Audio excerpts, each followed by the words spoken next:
गोवा महामार्गाचे काम अद्याप पूर्ण झालेले नसताना खारपाडा येथे टोलवसुली सुरू करण्यात आल्याने रायगड प्रेस क्लबने तीव्र नाराजी व्यक्त केली आहे.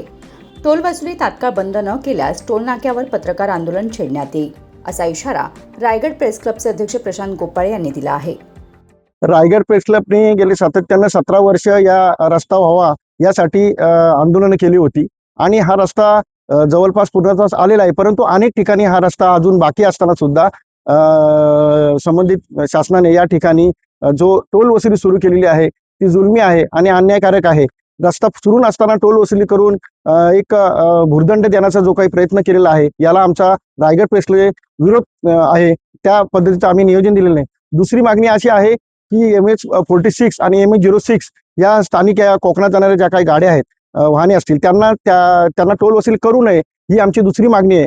आणि जो खारपाडाला जो काही टोल वसुलीचा सुरुवात केलेली आहे तो तात्काळ बंद करावा अशी मागणी आम्ही केलेली आहे. अन्यथा या ठिकाणी मोठे रायगड प्रेस क्लबच्या वतीने रायगडमधील सर्व पत्रकार एकत्र येऊन त्यांनी मोठे आंदोलन छेडतील असा इशारा आम्ही आज संबंधित अधिकाऱ्यांना दिलेला आहे.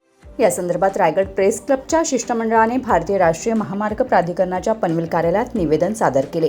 मुंबई गोवा महामार्गाच्या चौपदरीकरणासाठी गेली 17 वर्ष रायगड प्रेस क्लब सातत्याने आंदोलन आणि पाठपुरावा करत आहे. मात्र नागोठणे, कोलाडसह अनेक ठिकाणी अद्याप काम सुरू असतानाच टोल आकारणी सुरू करण्यात आल्याने सर्वसामान्य नागरिकांमध्ये संताप आहे.